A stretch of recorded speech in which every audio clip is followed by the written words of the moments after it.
கிறிஸ்து இயேசுவில் அன்பிற்கினிய சகோதர சகோதரிகளே, இன்றைய நற்செய்தியிலே பேதுரு என்பவர் ஒரு மைய மனிதராக இருக்கின்றார். அவரை சுற்றித்தான் இன்றைய இந்த நற்செய்தி பகுதி சுழலுகிறது, கதையானது தொடர்கிறது. அந்த பேதுரு ஆண்டவர் இயேசு தேர்ந்தெடுத்த 12 திருத்தூதர்களில் முதன்மையானவர் என்பதை நாம் அறிவோம். அந்த முதன்மையான அந்த ஒரு தகுதிக்கு அவர் எப்படி ஆளானார் என்பதைத்தான் இன்றைய நற்செய்தி நமக்கு எடுத்துச் சொல்கிறது. அந்த நற்செய்தி பகுதியிலே பாருங்கள், ஆண்டவர் இயேசு ஒரு கேள்வியை கேட்கின்றார். என்ன கேள்வி? நான் யார்? மக்கள் என்ன சொல்கிறார்கள் என்று கேட்டார். பிறகு நீங்கள் என்ன சொல்கிறீர்கள் என்று அவர்களை கேட்கின்றார். ஏன் இந்த கேள்வியை கேட்டார் என்று சொன்னால், அன்புக்குரியவர்களே, சாதாரணமாகவே நாம் பார்த்தோம் என்றால் இந்த கேள்வி என்பது வளர்ச்சியினுடைய ஒரு அடையாளம். குறிப்பாக பிள்ளைகள், குழந்தைகள் வளர்ந்த பிறகு அந்த சிறிய பால பருவத்திலே பார்த்தோம் என்றால் நிறைய கேள்விகளை கேட்பார்கள். ஆனால் ஒன்றும் அவர்களுக்கு புரியாது. ஆனால் கேள்வி கேட்பார்கள். என்ன கேட்பார்கள்? இது என்ன, அது என்ன, அது ஏன், இது எப்படி என்றெல்லாம் கேள்வி கேட்பார்கள். அந்த கேள்வி எதற்கு என்று சொன்னால், அன்புக்குரியவர்களே, அவர்களுடைய அறிவு வளர்ச்சி அடைகிறது. அவர்கள் இதையெல்லாம் கண்டதோடு நின்றாமல் இதை புரிந்து கொள்கின்ற ஒரு முயற்சி என்பது அங்கே தெரிகிறது. எனவே தான் அந்த கேள்வி கேட்கின்ற அந்த ஒரு நிலை வருகிறது. அன்புக்குரியவர்களே, இது மிகவும் பாராட்டக்கூடிய ஒன்று.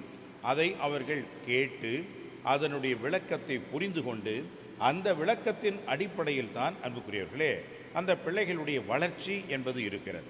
எனவே தான் அடிக்கடி பாருங்கள், இந்த குழந்தைகள் என்ன சொல்வார்கள்? நாம் ஏதாவது ஒரு கேள்வி கேட்டு அதை நாம் பதில் எதிர்பார்த்தாலும் உடனடியாக சொல்வார்கள், இல்லை இல்லை, என்னுடைய அம்மா இப்படி தான் எனக்கு சொல்லி கொடுத்தார்கள், இல்லை எங்கள் அப்பா இப்படி தான் எனக்கு இதை பற்றி சொன்னார், இல்லை எங்கள் ஆசிரியர், எங்கள் டீச்சர், எங்கள் மிஸ் இப்படி தான் சொன்னாங்க. அப்படி என்றால் அவர்கள் வளர்கிறார்கள். அந்த வளர்கின்ற வேளையிலே அதை கேட்டு தெரிந்து கொள்கிறார்கள். தெரிந்து கொள்கின்ற வகையிலே அதை அவர்கள் தங்களுடைய புத்தியிலே, தங்களுடைய எண்ணத்திலே பதித்து கொள்கின்றார்கள். இந்த ஒரு வளர்ச்சியைத்தான், அன்புக்குரியவர்களே, நாம் இந்த கேள்வி பதில் என்ற ஒரு முறையிலே நாம் பார்க்கின்றோம். ஆண்டவர் இயேசு இப்பொழுது பணி செய்து கொண்டு வருகின்றார். ஏறக்குறைய இப்பொழுது அவர் எருசலேமை நோக்கிய பயணத்தை தொடர்கின்றார். இந்த எருசலேமை நோக்கி என்று சொன்னால் அவர் இறக்கப் போகிறார். அவருடைய அந்த கடைசி நேரம் வருகிறது. எனவே அவர் தன்னை பற்றி மக்கள் என்ன நினைக்கிறார்கள் என்ற ஒரு கேள்வியை அவர் கேட்கின்றார். காரணம், புரிந்து கொள்வதற்காக அந்த பதிலை கொண்டு தான் ஆற்றிய இந்த பணி மக்களுக்கு எடுத்துக்கொள்ள வேண்டிய ஒன்றாக இருந்ததா, தன்னை யார் என்று மக்கள் புரிந்து கொண்டார்களா என்ற ஒரு ஆதங்கத்திலே கேள்வி கேட்கின்றார். அந்த கேள்விக்குத்தான், அன்புக்குரியவர்களே, பேதுரு என்ன பதில் சொல்கின்றார்? நீர் கடவுளின் மெஸ்ஸையா என்று சொல்கின்றார்.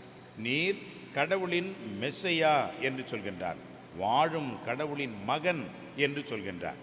ஆண்டவருக்கு ஆச்சரியம். பிறகு சொல்கின்றார், இந்த ஒரு வெளிப்பாட்டை கொடுத்தது என் தந்தை தான் என்று சொல்லி அவரை பாராட்டுகின்றார். அவருக்கு பெயர் மாற்றம் செய்கின்றார். பேதுரு என்ற ஒரு பெயரை கொடுக்கின்றார். பேதுரு என்று சொன்னால் பேத்ரா, அப்படி என்றால் ஒரு பாறை. அதைத்தான் பேதுரு என்ற வார்த்தையானது குறிப்பிடப்படுகின்றது. அந்த அளவுக்கு நீ உறுதியாக இருக்க வேண்டும் என்று ஆண்டவர் அவருக்கு அத்தகைய ஒரு பெரிய ஒரு பொறுப்பை கொடுக்கின்றார். ஆனால் அடுத்த ஒரு நிகழ்விலே பாருங்கள், போ அப்பாலை சாத்தானே என்றார். அதே பேதுருவை போ அப்பாலை சாத்தானே, பேய் என்றார். இந்த வார்த்தையை எங்கே சொன்னார் அப்படின்னா, அவருடைய சோதனை காட்சியிலே, இந்த கல்லை அப்பமாக மாற்று, நீ மேலிருந்து கீழே குதி, பாரு இதெல்லாம் உனக்கு தான் சொந்தம், நான் உனக்கு கொடுக்கிறேன், என்னை விழுந்து வணங்கு, உன் ஆண்டவராகிய கடவுளை சோதியாதே, போ அப்பாலே சாத்தானே என்ற அந்த சாத்தான் என்ற வார்த்தையை அங்கேதான் ஆண்டவர் பயன்படுத்துகிறார். அதே சாத்தானை இங்கே பயன்படுத்துகிறார். அப்படி என்றால் இந்த ஒரு வார்த்தைகளும் அவருக்கு ஒரு சோதனையாக இருக்கிறது. திரும்பவும் சாத்தான் பேதுருடைய உருவிலே வந்து இவரை பின்வாங்க சொல்கின்றான். எனவே தான் ஓ அப்பாலே சாத்தானே என்கிறார். முதல்ல அவரை பாராட்டினார். நீர் கடவுளின் மகன் என்று சொன்னதும் மிகுந்த மகிழ்ச்சி. எனவே பேதுரு என்று பெயர் வைத்து மிகப்பெரிய பொறுப்பை கொடுத்தவர் அடுத்தது ஓ அப்பாலே சாத்தானே என்று சொல்லிவிட்டார். இதைத்தான் நாம் கண்டுபிடிக்க வேண்டும். எவ்வளவு பெரிய ஒரு உயர்ந்த பலமான ஆளாக இருந்தாலும் நம்முடைய பலகீனம் என்பதற்கு நாம் எப்பொழுதும் விழிப்பாயிருக்க வேண்டும். நம்முடைய பலகீனம் அங்கே தான் ஒருவேளை இருக்கலாம். எனவே தான் அடிக்கடி சொல்வார்கள், த weakness is in the strength என்று சொல்வார்கள். நம்முடைய பலமாக நாம் நினைத்து கொண்டிருக்கின்றோமே, அதுதான் நம்முடைய பலகீனமாக மாறிவிடும். நிறைய நேரங்களில் வெற்றி, புகழ்ச்சி, பலவிதமான பிரபல்யம், இதையெல்லாம் நாம் நினைத்து கொண்டிருப்போம். இதையெல்லாம் நாம் பெரிய ஒரு வெற்றியாக நாம் கணித்து கொண்டிருப்போம். இந்த வெற்றி, இந்த புகழ்ச்சி, இதுதான் அன்புக்குரியவர்களே நம்முடைய வீழ்ச்சிக்கு மிகப்பெரிய ஒரு பலகீனமான ஒரு காரியமாகும். எனவே எப்பொழுது நாம் இந்த வளர்ச்சி, இந்த வீழ்ச்சி, இந்த இரண்டையும் சமமாக ஏற்றுக்கொள்கிறோமோ, எதுவாக இருந்தாலும் இயேசுவில் நாம் இருக்கிறோம் என்பதை நினைக்கின்றோமோ, அதுதான் இந்த வெற்றியும் நமக்கு பெரிய ஒரு கோபுரத்திலே கொண்டு செல்லாது, வீழ்ச்சியும் நம்முடைய அகல பாதாளத்திலே கொண்டு செல்லாது.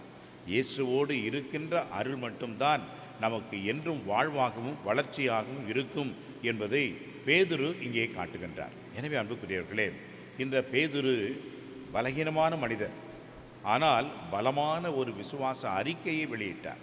எனவே தான் அன்புக்குரியவர்களே, இந்த பேதுரு என்று சொல்லக்கூடியவர் மிகுந்த உறுதியானவர். அதே போன்று மனிதன் என்ற முறையிலே அவர் மிகுந்த பலகீனமானவர். இது இரண்டும் இணைந்து அந்த மனிதரில் இருந்தது போன்று நமக்கும் இதே ஒவ்வொருவருக்கும் இந்த பலகீனம் உண்டு, பலமும் உண்டு, நல்லதும் உண்டு, தீயதும் உண்டு, இறைவனுக்கு ஏற்றதும் உண்டு, மனித பலகீனத்திற்கானதும் உண்டு. இதை இரண்டையும் இறைவனிடம் ஒப்படைத்து இறைவனோடு இருக்கின்ற அருள் வேண்டுவோம். ஆமென்.